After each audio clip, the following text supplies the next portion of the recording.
Hello radiance, एक बार फिर से स्वागत है आप सभी का हमारे इस यूट्यूब चैनल पर। पिछले 2 वीडियोस के माध्यम से हम लोगों ने रशियन रेवोल्यूशन के कुछ माइनर टॉपिक्स को कवर किया। आज इस पूरी सीरीज़ का यह तीसरा वीडियो है जिसमें हम एक नए टॉपिक के साथ आपके सामने आए हैं और इस टॉपिक को हम कवर करेंगे, जिसका शीर्षक है the coming of socialism in Europe, which means that Europe में समाजवाद यानी सोशलिज्म का कॉन्सेप्ट, आइडियोलॉजी किस प्रकार आया और इसको फैलाने में कैसे लोगों की क्या रही भागीदारी रही। ठीक है, before starting I want to clear that mid 19th century के आसपास अगर हम लोग बात करें तो मिड 19th सेंचुरी के आसपास सोशलिज्म यूरोप में लगभग क्या हो चुका था, फैल चुका था। ठीक है, यूरोप के बहुत बड़े हिस्से में क्या हो चुका था, ये हमारा फैल चुका था। ठीक है, और सोशलिज्म को यूरोप के लोग as a method of change के रूप में देख रहे थे। Method of change which means that आप कह सकते हो कि सोसाइटी को किस प्रकार से रीस्ट्रक्चर किया जा सकता है, रीअरेंज किया जा सकता है, यह सिर्फ और सिर्फ सोशलिज्म की मदद से हम कर सकते हैं। आसान भाषा में अगर इसे एक लाइन में अगर कहा जाए तो लोग सोशलिज्म को एज अ मेथड के रूप में ले रहे थे, एज अ चेंज के रूप में ले रहे थे, और इसका इस्तेमाल, इस आइडियोलॉजी का इस्तेमाल अपने समाज का नव निर्माण यानी फिर से अपने समाज को रीस्ट्रक्चर करने में, ठीक है, वो कर रहे थे। ठीक है, समझ में आया। और ये इस तरह की आइडियोलॉजी काफ़ी तेज़ी से पूरे यूरोप में फैलती चली जा रही थी। सोशलिस्ट मानते थे कि जो प्राइवेट प्रॉपर्टी का कॉन्सेप्ट है, ठीक है, यानी कि जो लोगों के पास अपने क्या है, एकत्रित, कॉन्सेंट्रेटेड, जो उनके पास अपने धन है, ओके, और वो भी बहुत बड़े लार्ज अमाउंट में, ये था क्या था, ये आपको रूट था किसका, सोशल लेवल का। ठीक है, सोशलिस्ट टोटली इस बात में बिलीव करते थे कि अगर इस तरीके की प्राइवेट प्रॉपर्टी की कॉन्सेप्ट्स अगर एग्जिस्ट नहीं करेंगे, ठीक है, तो सोशल जितने भी इल्स थे, ठीक है, जितनी भी सामाजिक कुरीतियाँ थी, इस प्रकार की चीज़ें भी समाज में एग्जिस्ट नहीं करेंगी। ठीक है, तो आसान भाषा में कहें तो जो प्राइवेट प्रॉपर्टी है वो क्या है, क्या था उस वक्त आप मानते थे, उस वक्त सोशलिस्ट इस तरीके से बिलीव किया करते थे कि वो पूरी तरीके से क्या हुआ करता था, आपको रूट हुआ करता था। किस चीज़ का रूट हुआ करता था, इल्स यानी बीमारियों का रूट, ठीक है, सामाजिक कुरीतियों का रूट। ठीक है, इसे ठीक करने के लिए जितने भी प्राइवेट प्रॉपर्टीज थे उसके अगेंस्ट उन लोगों ने आपने आइडिया कह सकते हो आप, उनके अगेंस्ट अपने आइडियाज़ क्या करने लगे, उन लोगों ने स्प्रेड करने लगे, उनके अगेंस्ट उन लोगों ने आवाज़ें उठाने लगी। ठीक है, इनका ये ऐसा नहीं था कि टोटली इन सारी चीज़ों को अपोज किया करते थे, वो इस चीज़ में विश्वास किया करते थे कि प्राइवेट प्रॉपर्टी भले कुछ लोगों के पास हो पर वो एम्प्लॉयमेंट जनरेट करते हैं। ओके, एम्प्लॉयमेंट जनरेट करते हैं, परंतु जो मैक्सिमम हिस्सा होता है प्रॉफिट का, ठीक है, वो प्रॉफिट का मैक्सिमम हिस्सा क्या है, वो खुद रख लेते हैं। ठीक है, मेन आप कहोगे अगर कंसर्न सोशलिस्ट की क्या थी तो यही थी कि जो मेजर चंक ऑफ वेल्थ था या फिर मेजर चंक ऑफ कह सकते हो आप क्या कि वेल्थ का प्रोडक्शन था, ठीक है, वो क्या करते थे, कैपिटलिस्ट, ठीक है, या फिर जो एरिस्टोक्रेट्स थे वो अपने पास रख लिया करते थे। That was the major concern of the socialist in Europe that time. Okay, let's move to next topic, that is your ideas of collective social interest. What do mean by this? Simple, idea of collective social interest which means that private property को हम लोग क्या करते हैं, जब replace करते हैं social property के साथ, ठीक है, तो इसी को हम कहते हैं कलेक्टिव सोशल इंटरेस्ट, यानी समाज के हर तबके के लोगों को क्या किया गया, एक साथ लेकर चला गया और उनके इंटरेस्ट की बात की गई और उन्हें भी शामिल किया गया। ठीक है, ताकि क्या हो सके, एक साथ हम एक कह सकते हैं कि सभी का विकास कर सकें। ठीक है, पूरे देश का विकास कर सके, सारे लोगों का विकास कर सके। ठीक है, फर्स्ट ऑफ ऑल देखिए, सोशलिस्ट का क्या था ना, एक सिंपल सा एक कॉन्सेप्ट था कि जो प्राइवेट प्रॉपर्टी का आपका एक कॉन्सेप्ट है उसको रिप्लेस कर देना टोटली किससे, आपको सोशली कंट्रोल प्रॉपर्टी से। ओके, और कह सकते हो धीरे धीरे आगे बढ़ते जब चले गए, यूरोप का समाज आगे बढ़ता चला गया तो विभिन्न प्रकार के लोग निकल कर आए, लीडर्स निकल कर आए और विभिन्न प्रकार के आइडियाज़ में उन लोगों ने क्या किया, अपने साथ लाए। ठीक है, इसमें एक बात करते हैं रॉबर्ट ओवन की। ठीक है, रॉबर्ट ओवन कौन थे? रॉबर्ट ओवन अगर आप बात करोगे तो ये आपको क्या थे, एक इंग्लिश मैन्युफैक्चरर थे। ठीक है, इन्होंने आइडिया दिया कॉपरेटिव्स का। ठीक है, इन्होंने कॉपरेटिव्स का आइडिया दिया है, इतना ही नहीं, इन्होंने एक कम्युनिटी भी सेटअप की। ठीक है, और उस कम्युनिटी को उन्होंने नाम दिया, ठीक है, न्यू हार्मोनी इन इंडियाना, ठीक है, यूएसए में। ओके, तो कॉपरेटिव क्या था भाई, कॉपरेटिव को आप इस तरीके से कह सकते हो, जो गुड्स थे और जो हमारा क्या था, गुड्स का प्रोडक्शन था, वो कौन करते थे, लोग मिलकर किया करते थे। ठीक है, और जो गुड्स को बेचने के बाद जो प्रॉफिट होता था, उस प्रॉफिट को भी कौन शेयर किया करते थे, लोग मिलकर शेयर किया करते थे। ठीक है, तो कोऑपरेटिव्स को इस तरीके से आप डिफाइन कर सकते हो कि जितने भी गुड्स थे उसको लोग एक साथ मिलकर क्या करते थे, प्रोड्यूस करते थे, मार्केट में सेल करते थे नेशनल इंटरनेशनल लेवल पर, और उसके बाद जो उसके प्रॉफिट्स गेन हुआ करते थे उस प्रॉफिट्स को आपस में मिलकर क्या कर लेते थे, शेयर कर लेते थे, डिस्ट्रीब्यूट कर लेते थे ऑन द बेसिस ऑफ कि कौन कितना ज़्यादा इन्वॉल्व था या फिर किसने कितनी ज़्यादा मेहनत की। ठीक है, अगर कोई बंदा काफ़ी ज़्यादा काम करता है, कोई कम काम करता है, तो उसके हिसाब से उसे उसकी क्या है, सैलरी प्रोवाइड कर दी जाएगी। तो रॉबर्ट ओवेन ने क्या किया, आपको इस तरह के कॉन्सेप्ट्स दिए और एक कम्युनिटी सेटअप की जिसको हम लोग कहते हैं क्या, new harmony in Indiana USA. और इसके बाद कुछ और भी आपको देखने को मिल जाएंगे सोशलिस्ट जिनके आइडियाज थोड़े क्या थे, आपको रॉबर्ट ओवेन से अलग थे। उनका मानना था कि हम इंडिविजुअल लेवल पर कोऑपरेटिव जैसे आपको जो आइडियाज़ हैं उसको क्या है, आपको प्रमोट नहीं कर सकते, या फिर कह सकते हो आपको क्या पूरे देश भर में भी यूरोप के विभिन्न हिस्सों में फैला नहीं सकते। इसके लिए आवश्यकता पड़ेगी किनकी, गवर्नमेंट की, यानी कि गवर्नमेंट प्रोमोटेड और इनकरेज्ड। यूरोप की जो डिफरेंट कंट्रीज हैं, ठीक है, अगर उनकी सरकारें क्या करती हैं, कोऑपरेटिव जैसे आइडियाज़ और आइडियोलॉजी को प्रमोट करती हैं, तो ये काफ़ी तेज़ी से फैल सकता है और इस तरह की सोसाइटी को हम क्या कर सकते हैं, निर्माण कर सकते हैं। कम्युनिटी कोऑपरेटिव तरह की सोसाइटी का निर्माण काफ़ी तेज़ी से पूरे यूरोप में किया जा सकता है। ठीक है, इसी में आपको मिलेंगे क्या, एक एग्जाम्पल के रूप में देखोगे लुइस ब्लैंक, फ्रांस के लुइस ब्लैंक का मानना था कि कोऑपरेटिव जैसे सिस्टम को हम इंडिविजुअल लेवल पर, ठीक है, नहीं हम पूरे विश्व में फैला सकते हैं। अगर इसे हम पूरे यूरोप और विश्व में फैलाना है तो इसमें हमें गवर्नमेंट की मदद चाहिए ही होगी। ठीक है, क्लियर है, यानी कि गवर्नमेंट को आपको कोऑपरेटिव जैसे सिस्टम को प्रमोट करना ही चाहिए या फिर करना ही पड़ेगा, तभी हम इसको क्या कर सकते हैं, विश्व लेवल पर फैला सकते हैं। आइए बात करते हैं कुछ और भी हमारे जो सोशलिस्ट थे, जैसे कार्ल मार्क्स और फ्रेडरिक एंगल्स। ठीक है, इन लोगों ने क्या किया, बाद में कोऑपरेटिव जैसे कॉन्सेप्ट्स और आइडियोलॉजी में इन्होंने अपने कुछ एडिशंस किए, ठीक है, या फिर कह सकते हो कुछ नए आइडियाज़ उन्होंने जोड़ा और इसे और भी ज़्यादा मजबूत किया और एक नई तरह की क्या कह सकते हो सोसाइटी का फॉर्मेशन किया, निर्माण किया। When we talk about Karl Marx, ठीक है, इन्होंने कम्युनिस्ट सोसाइटी का क्या दिया, आपको कॉन्सेप्ट दिया। अब कम्युनिस्ट सोसाइटी क्या थी, कम्युनिस्ट सोसाइटी बेसिकली सोशलिज्म से ही, सोशलिज्म वाले कॉन्सेप्ट से ही बाहर निकल कर आती है। ठीक है, जहां इन्होंने कहा कि जितने भी समाज में लोग हैं, ठीक है, अगर धन उनके द्वारा क्या किया जा रहा है, कह सकते हो प्रोड्यूस किया जा रहा है, ठीक है, जितने भी वर्कर्स हैं हमारी सोसाइटी में, अगर उनके द्वारा जो हमारा वेल्थ है उसका क्रिएशन किया जा रहा है, तो उस पूरे वेल्थ का मैक्सिमम हिस्सा क्या होना चाहिए, इन्हें ही मिलना चाहिए। ठीक है, कार्ल मार्क्स बहुत सीधा सीधा कहते थे कि जब तक आपको क्या होगा, जो कैपिटलिस्ट हैं उनके पास बहुत लार्ज अमाउंट में या फिर बहुत कह सकते हो बहुत ज़्यादा पैसा कॉन्सेंट्रेट होगा, एकत्रित होगा, एक जगह पर होगा, तब तक आपको क्या हो सकता है, हम ऐसी सोसाइटी का निर्माण नहीं कर सकते जहां हम वेलफेयर सोसाइटी के ड्रीम को क्या कर सके, अचीव कर सके। ठीक है, तो अगर हम वेलफेयर सोसाइटी के ड्रीम को अचीव करना चाहते हैं तो हमें सबसे पहले कैपिटलिस्ट के कॉन्सेप्ट्स को ख़त्म करना होगा। ठीक है, कैपिटलिस्ट से धन निकालना होगा, ठीक है, और उसके बाद उन सारे वेल्थ को शेयर करना होगा।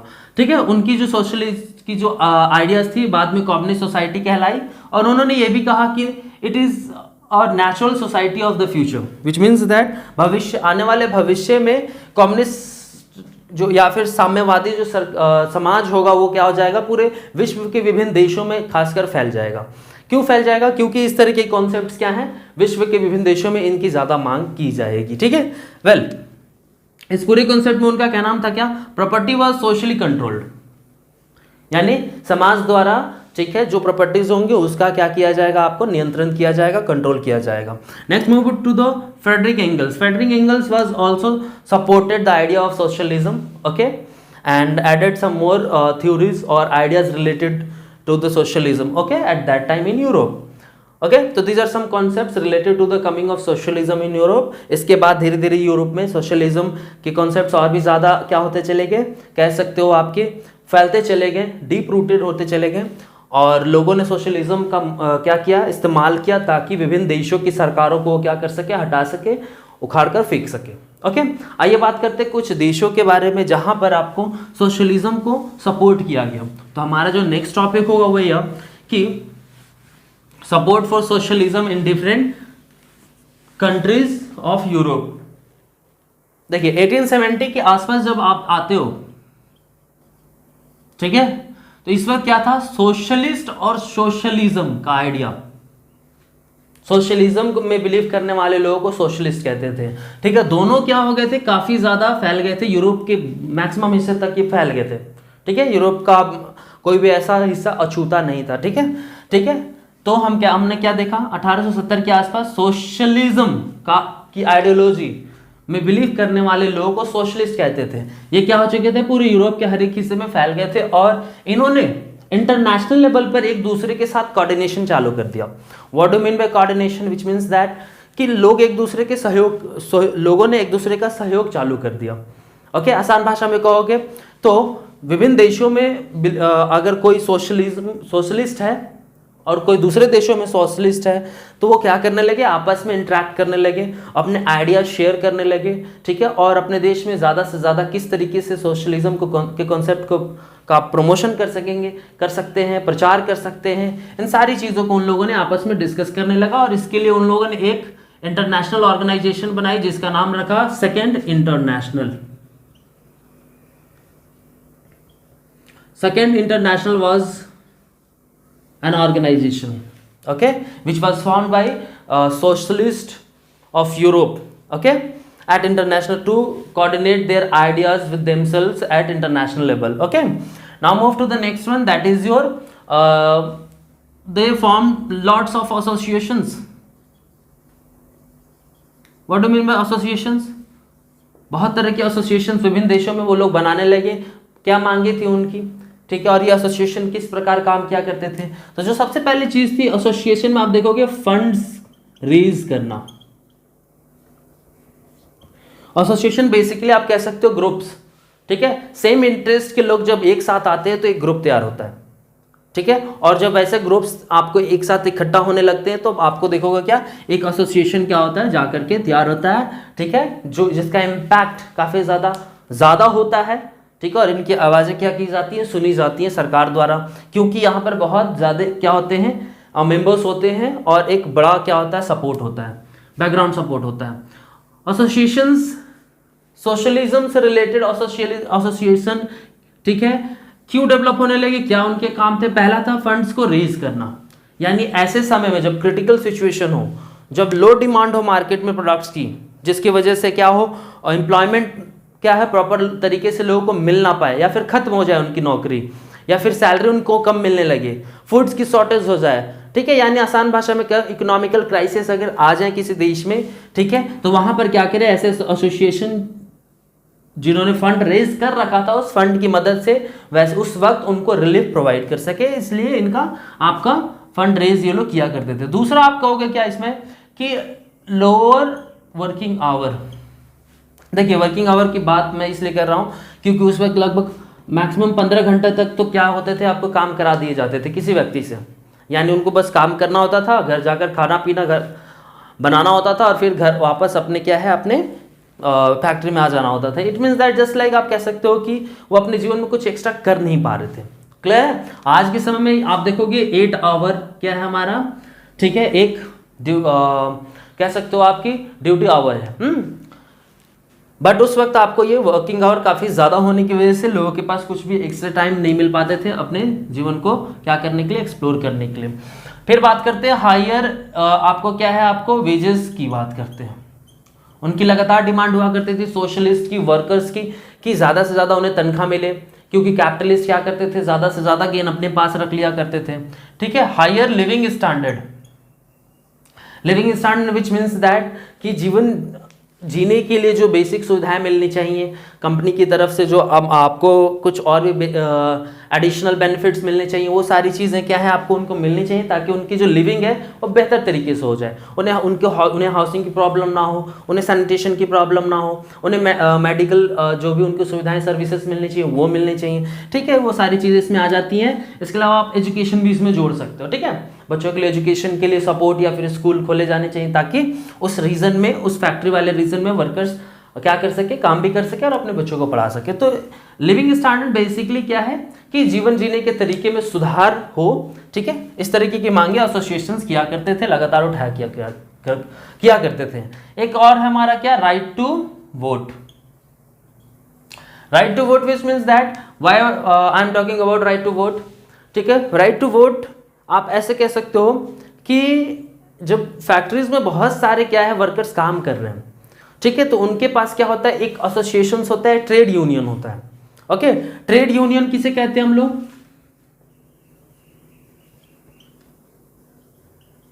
ट्रेड यूनियन कह सकते हो क्या, सेम इंटरेस्ट रखने वाले कुछ वर्कर्स जब क्या आ जाते हैं, साथ में आ जाते हैं, ग्रुप बना लेते हैं, ठीक है, और अपने इंटरेस्ट को कंटिन्यूअसली क्या करते हैं, रेज करते हैं, ठीक है। मान लीजिए एक फैक्ट्री है, फैक्ट्री में बहुत सारे वर्कर्स हैं, ठीक है, ओके, उन्हीं में से एक लीडर है जिसने क्या किया, आपको एक ट्रेड यूनियन बनाया और उसके सभी क्या बन गए, मेंबर बन गए। क्यों मेंबर बन गए, क्योंकि जब मान लीजिए सैलरी बढ़ाने की बात की जाएगी, कैपिटलिस्ट ऑनर से इस तरीके से आपको क्या होगा, आपको डिमांड किया जाएगा, तो उस वक्त ट्रेड यूनियन के लीडर्स क्या करेंगे, आपको कैपिटलिस्ट के साथ इंटरेक्ट करेंगे, कम्युनिकेट करेंगे, ठीक है, और अपनी डिमांड रखेंगे।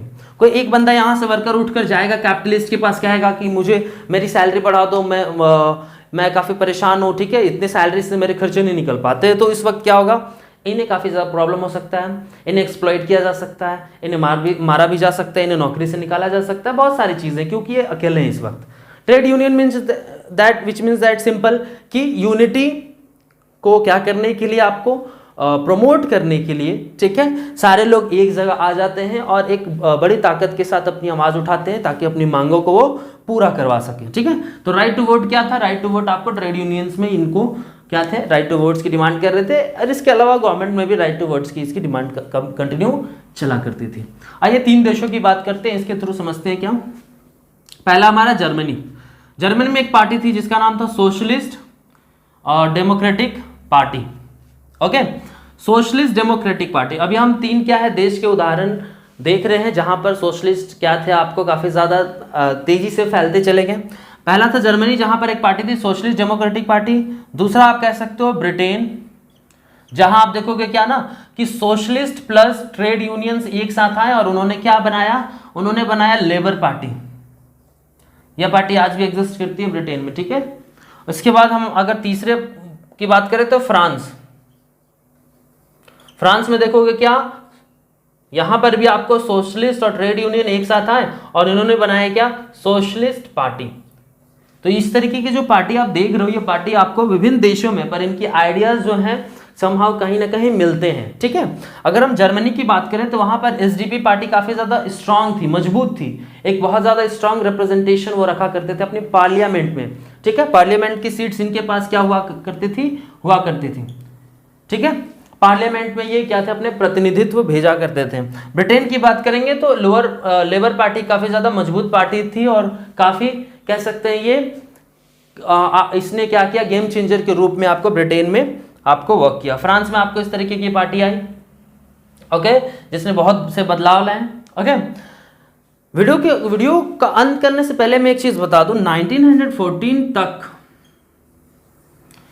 पूरे यूरोप में, 1940 तक पूरे यूरोप में एक भी, ठीक है, जितने भी देश है यूरोप में, उन देशों में एक भी सोशलिस्ट गवर्नमेंट नहीं बनी थी, ठीक है, याद रखिएगा।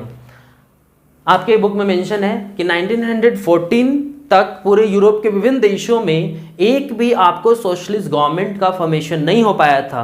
हाँ, वो क्या किया करते थे, वो बेहद ही स्ट्रांग रिप्रेजेंटेशन अपने पार्लियामेंट में रखा करते थे, यानी कि बहुत ही स्ट्रांग वे में, ठीक है, यूनाइट वे में अपने इंटरेस्ट को वो रेज कर सकते थे गवर्नमेंट के सामने में, अपने पार्लियामेंट में, बट गवर्नमेंट उनकी फॉर्म नहीं हो पाई थी आपको 1914 तक, ठीक है।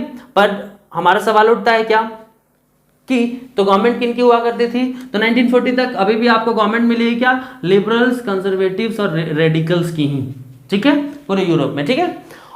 और इनका जो इम्पैक्ट था, सोशलिस्ट का जो इम्पैक्ट था 1914 तक यूरोप में काफी ज्यादा स्ट्रांग हो चुका था, ठीक है। और ये क्या करते थे, आपको अपने आइडियाज से वहाँ के लेजिस्लेशन में काफ़ी ज़्यादा बदलाव लाने की क्षमता रखा करते थे। ठीक है, क्लियर ओके।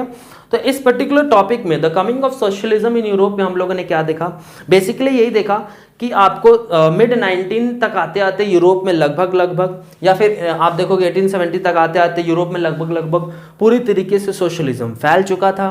ठीक है, इसके फैलने से लोगों के ऊपर इसका प्रभाव काफ़ी ज़्यादा हुआ। ठीक है, लोगों ने क्या किया, इसे as a method of change के रूप में लिया।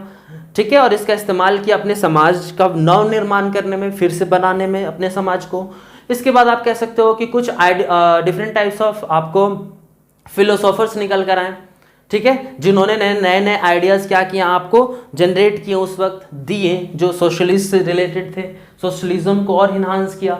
कार्ल मार्क्स जैसे, ठीक है, आप या फिर कह सकते हो रॉबर्ट ओवेन जैसे, फ्रेडरिक एंगल जैसे, लुइस ब्लैंक जैसे लीडर्स क्या हुए, आपको बाहर निकल कर आए और इन्होंने क्या किया, आपको इस तरीके के आइडियाज़ को और भी इन्हांस किया। ठीक है, इसके बाद हम लोगों ने क्या देखा कि 1870 के आसपास जब पूरे यूरोप में फैल गया सोशलिज्म का आइडिया, तो इंटरनेशनल लेवल पर कॉपरेशन चालू हो गया। कॉपरेशन का मतलब होता है सहयोग, एक दूसरे के साथ मिलकर आगे बढ़ना। ठीक है, तो बेसिकली क्या हुआ कि इंटरनेशनल लेवल पर सोशलिज्म की बात की जाने लगी, बहुत सारे एसोसिएशंस का फॉर्मेशन होने लगा और उन लोगों ने कुछ अपने क्या किए, टारगेट्स रखे, जिसको उन लोगों ने लगातार अचीव किया और एक बहुत ही स्ट्रांग रिप्रेजेंटेशन अपने देशों के पार्लियामेंट में उन लोगों ने क्या किया, आपको बना लिया। ठीक है, क्लियर है। 1940 के बाद आपको सरकारें देखने को मिल जाएंगी सोशलिस्ट गवर्नमेंट की विभिन्न देशों में। ठीक है, इसके बाद हम रशिया की बात करेंगे, द रशियन रेवोल्यूशन की, जहां आपको खुद मिल जाएगा कि किस प्रकार सोशलिस्ट ने वहां के राजा को हटा करके